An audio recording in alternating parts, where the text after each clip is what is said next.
Us out from Ontario, Canada is Jason Unruhe, political commentator for More on the Story. Hello, Jason. Welcome back to the program. Your thoughts on what's going on in these rising tensions there in occupied territories?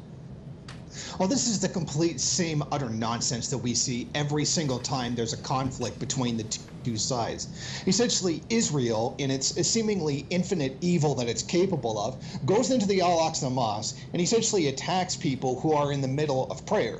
They're not committing terrorism.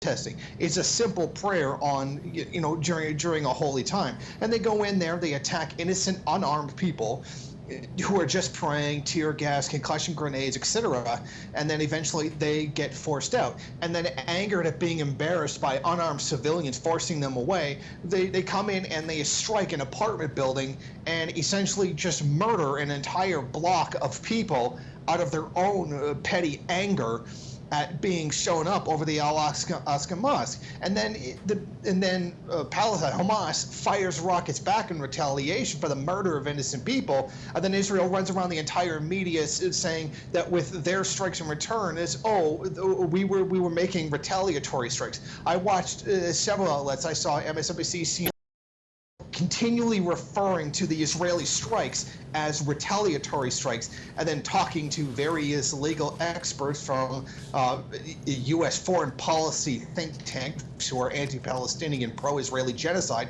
turning around and saying, oh, these are retaliatory strikes. I think that maybe Israel needs to stop the retaliatory strikes, and maybe we can have some kind of dialogue to de-escalate tensions. Well, no, it's the Palestinians that were doing the retaliatory strikes. It's Israel that has gone in and murdered these people. It is almost always Israel that goes in and does this and provokes an incident and then turns around and acts like it's the victim when they're simply avoiding responsibility for their own actions, while the rest of these so-called champions of freedom and democracy world just turn around and talk about how they wish there was peaceful dialogue on both sides while completely aiding Israel in its genocide of Palestinians. It's all a ridiculous farce, and every time we have to sit here and listen to these people go on the media, tell everybody how they wish there would be peace while they're perfectly enabling Israel to carry out a genocide is infuriating. It's angry to watch this spit in the face of human rights, to spit in the face of human dignity, and spit in the face of the audience and treating us as if we're stupid and we don't know what's going on. This is a continual thing that they have done decade after decade after decade. There's the new settlements going up, a complete violation of international law. Did the mainstream media say anything about this? Did the Israeli-aligned media say anything about this? Did the Western media say absolutely nothing? You get a 30-second, 10-second soundbite there. Any condemnation of them violating the law like this? Absolutely not. We have to go out into the internet. We have to go onto social media and see videos of Palestinians with cell phone cameras being threatened by Israeli settlers, telling them to get off their land and then burning their houses down or burning their olive trees in order to try to force them to move. And it's this complete misrepresentation by the mainstream media of what's going on is frankly sickening. It's disgusting. And we're watching them sit there and pretend this isn't a one-sided slaughter, a one-sided genocide being carried out by Israel. And Jason, time and again you hear these political heads on Capitol Hill saying that we support Israel in its right to defend itself. We always hear the self-defense for Israel argument. You mentioned them. No one ever talks about, like to your point, every time Palestinians defend themselves, they get labeled as terrorists, and their defense of themselves is terrorism. But what the Israelis are doing to them is 1,000 times worse, and is always preemptive.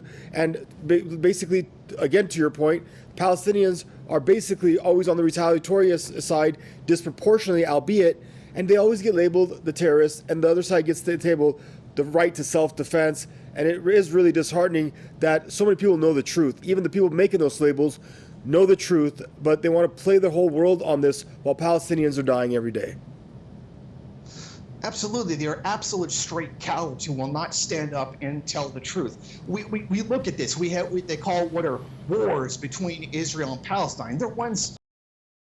You have what was an Operation Cast Lead, in which I believe it was less than 10 Israelis died in the war, and then 1,100 Palestinians. And half of the Israelis who died in the conflict died from friendly fire, accidentally shooting on their own troops. That is not a war in any way, shape, or form. That's a one-sided attack. Palestine doesn't have any significant ability to defend itself. All it has is these minor strikes that they're able to carry out once in a while with rockets attached to the back of trucks that are of questionable quality, which can't really do much. And this is one of those scenes where you see that the bus guided by fire is one of those few times where it actually went off very, very well and did a lot of damage. And we have posted these scenes over again, seeing Israelis run for their lives, run down to the subways, run down to the bomb shelters, sounds of the missile warning sirens going up all the time. Going off and everybody running their lives, but nothing of the Palestinians who are being killed. They'll give it about 10, 30 seconds of mention, then it's back to Israel being the victim in this case. I mean, it's literally very obvious. Israel blockades Gaza. It blocks Palestine. Palestine doesn't block Israel. I mean, this is very obviously one-sided. One side has all the power, and there's a minimal amount of ability to strike back by Palestinians, and it's treated as though it's another. They act like it's another crime against humanity when it's simply someone trying to defend. This is the way that it's portrayed in the media. It's dishonest, it's disgusting, and it's a slap in the face to every single man, woman, and child who has any sense of humanity.